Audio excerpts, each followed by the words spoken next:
शपथ लेते हैं अपने अंतिम प्राण के क्षण तक इस देश को हिंदू राष्ट्र बनाने के लिए बनाए रखने के लिए आगे बढ़ाने के लिए लड़ेंगे मरेंगे जरूरत पड़ी तो मारेंगे। मुसलमानों को मारने के लिए तलवार की आवश्यकता नहीं होगी, शस्त्र कम से कम 1 लाख रुपए वाला तुम्हारे पास होना चाहिए। मैं मनमोहन सिंह के छाती में कि रक्षा बिना शस्त्रों के नहीं होती है। मैं एक विशेष रूप से देख रहा हूं कि संविधान बनवा के लाया हूं, ये अपने संत समाज के लिए लाया हूं। जेनोसाइड या नस्लकुशी क्या है? किसी मुल्क या कौम के लोगों की एक बड़ी तादाद को कत्ल करना ताकि उस मुल्क या कौम को तबाह बर्बाद किया जा सके, इसे नस्लकुशी कहा जाता है। ऐसी नस्लकुशी दुनिया के मुख्तलिफ मुल्कों में पहले की जा चुकी है। हम उनमें से कुछ पर यहाँ बात करेंगे और फिर आखिर में इस बात पर भी चर्चा करेंगे कि जहां भी ऐसी किसी नस्लकुशी का खतरा हो तो वहां इसको रोकने के लिए क्या कुछ किया जा सकता है। जर्मनी नस्लकुशी, इसे होलोकॉस्ट भी कहा जाता है। हिटलर के राज में जर्मनी में 60 लाख से ज्यादा लोगों, खास तौर से यहूदियों को खत्म करने की बड़ी प्लानिंग की गई। पहले धीरे धीरे यहूदियों को पब्लिक लाइफ से दूर किया गया, उनके खिलाफ सैकड़ों कानून बनाए गए और उन्हें बदनाम करने का प्रोपेगेंडा चलाया गया। फिर नाजी पार्टी ने जर्मनी भर में यहूदियों पर सिलसिलेवार हमले करवाए, जिसमें यहूदियों का बेइंतहा जानी व माली नुकसान हुआ। 1994 की रवांडा नस्लकुशी। रवांडा के 2 नस्ली गिरोहों हुटू और टुत्सू की आपसी कशमकश ही रवांडा नस्लकुशी का सबब बनी। जब हुटू, जो अक्सरियत में थे, हुकूमत उनके हाथों में आई तो उन्होंने टुत्सियों के साथ बहुत ज्यादा भेदभाव शुरू कर दिया, जो आगे चलकर नस्लकुशी में बदल गया, जिसमें 8 लाख टुत्सियों को कत्ल कर दिया गया। बोस्निया नस्लकुशी।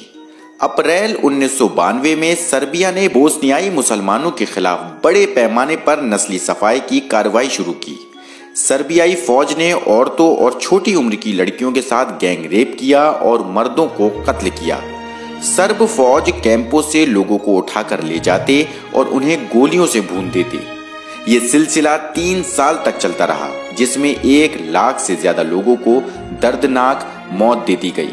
याद रहे कि नस्लकुशी अचानक शुरू नहीं होती, बल्कि ये एक लंबा सिलसिला होता है, जैसा कि जर्मनी, रवांडा, बोस्निया और म्यांमार में हमने देखा। ठीक इसी तरीके से आरएसएस और उससे जुड़ी तंजीमें भारत में मुसलमानों और दूसरी अक़लियतों के खिलाफ नफरत का माहौल तैयार कर रही हैं। इंटरनेशनल इदारे जेनोसाइड वॉच ने नस्लकुशी के 10 स्टेज बताए हैं। क्लासिफिकेशन यानी दर्जाबंदी, सिंबलाइजेशन यानी अलामत बंदी, डिस्क्रिमिनेशन यानी भेदभाव, डीह्यूमनाइजेशन यानी गैर इंसानी बर्ताव, ऑर्गेनाइजेशन यानी लोगों को मुनज़्ज़म करना, पोलराइजेशन यानी नफरत की बुनियाद पर बंटवारा, प्रिपरेशन यानी तैयारी, प्रोसिक्यूशन यानी जुल्म व ज्यादती, एक्सटर्मिनेशन यानी खात्मा और डिनायल यानी सबूतों को मिटाते हुए जुर्म से इनकार। भारत में इनमें से 8 स्टेज पूरे हो चुके हैं। आरएसएस का क़याम भारत को एक हिंदू राष्ट्र बनाने के मकसद के साथ हुआ।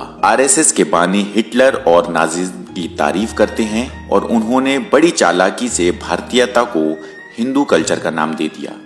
हिंदू कल्चर को फॉलो ना करने वाली आबादी यानी मुसलमानों, ईसाइयों और कम्युनिस्टों को आरएसएस ने विदेशी का नाम दिया। आरएसएस ने उन्हें अंदरूनी दुश्मन करार दिया। अपने क़याम के वक्त से ही आरएसएस इस पर काम कर रहा है। हिंदुत्व ताकतों ने भारत में कई मुस्लिम व ईसाई मुखालिफ कत्लेआम किए, जो नस्लकुशी की एक शक्ल है, जिसका एक खूनी मंजर 2002 की गुजरात नस्लकुशी में देखा गया। गुजरात में संघ परिवार के जरिए निकाली गई भीड़ ने हजारों मुसलमानों को कत्ल कर दिया। मुसलमानों के घरों और कारोबारों को जला दिया गया, मर्दों, औरतों और बच्चों को कत्ल किया गया और मस्जिदों और मज़ारों को तहस नहस कर दिया गया। इस तरह 2000 से ज्यादा लोग मार दिए गए और 1 लाख से ज्यादा लोगों को कैंपों में पनाह लेना पड़ी, जहां उन्हें बुनियादी जरूरतों से भी महरूम रखा गया। भारतीय मीडिया दिन रात नफरत फैलाकर लोगों को बांटने में लगी है। ताकि हुक्मरान ताकतों की हुकूमत चलती रहे। सियासी लीडर मुसलमानों के पहनावे, कल्चर और दूसरी चीजों को गलत तरीके से पेश करके गैर मुसलमानों की नजर में उनकी तस्वीर खराब करने में लगे हैं। यहाँ तक कि होम मिनिस्टर और पीएम भी खुलेआम ऐसी बातें करते नजर आते हैं। इसके अलावा आरएसएस गांव-गांव में खुफिया कैंप चलाकर हिंदू नौजवानों और बच्चों के दिलो दिमाग में नफरत का जहर घोल रहा है। 2014 में इनकी हुकूमत बनाने के बाद से बहुत सी हिंदुत्व तंजीमों ने खुलेआम मुसलमानों के सफाई की दावत देनी शुरू कर दी है।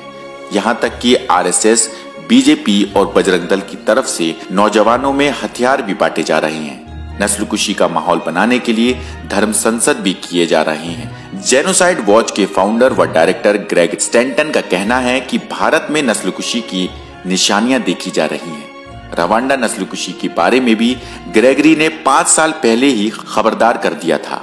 भारत के मौजूदा हालात में हमारी जिम्मेदारियां क्या बनती हैं ताकि हम अपने दस्तूरी हुकूक की हिफाजत कर सकें और एक इज्जत की जिंदगी जी सकें। हमारी तैयारियां क्या हैं? हमारी मुस्लिम जमातों और तंजीमों की क्या तैयारियां हैं? मस्जिद कमेटियां, उलमा और समाजी तंजीमें कितनी तैयार हैं? हमें ये सवाल खुद से पूछना चाहिए कि इन हालात के लिए हम कितने तैयार हैं। अगर हम ये जिम्मेदारी नहीं लेंगे तो हमारे हालात भी जर्मनी के यहूदियों, रवांडा के टुत्सियों, बोस्निया के मुसलमानों और म्यांमार के रोहिंग्या मुस्लिमों से अलग नहीं होंगे। अब सवाल ये है कि नस्लकुशी को रोका कैसे जाए।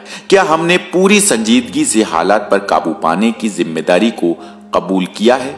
भारत में नस्लकुशी को रोकने में हमारा क्या रोल होगा? पहली जिम्मेदारी खुद मजलूमों की है। इसमें समाज के हर तबके को अपना रोल अदा करना होगा। भारत के मौजूदा पस मंजर में हम ऐसी किसी भी नस्लकुशी को रोकने के लिए काफी कुछ कर सकते हैं।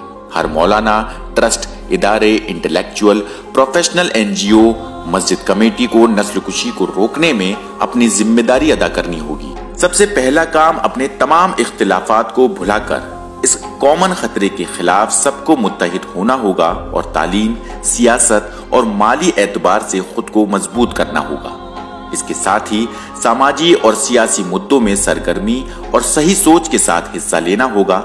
जमीनी हकीकतों को सही से समझना होगा क्योंकि हकीकत के इनकार से कुछ नहीं होने वाला। जमीनी सतह पर तहरीकें बनानी होंगी और नस्लकुशी की ताकतों के खिलाफ आवामी दिफा तैयार करनी होगी। समाज के उन सभी तबकों के बीच बड़े इत्तेहाद के लिए काम करना होगा जो नस्लकुशी की सियासत के खिलाफ है। हर तरफ से एकजुटता बनानी होगी। हेट क्राइम्स के वाकयात के खिलाफ रिकॉर्ड जमा करें, दस्तावेज बनाएं और कानूनी कार्रवाई करें। अगर ये तमाम काम करने में कामयाब रहे तो नस्लकुशी की कोशिशों को नाकाम बनाया जा सकता है और इसे कामयाबी के साथ रोका जा सकता है।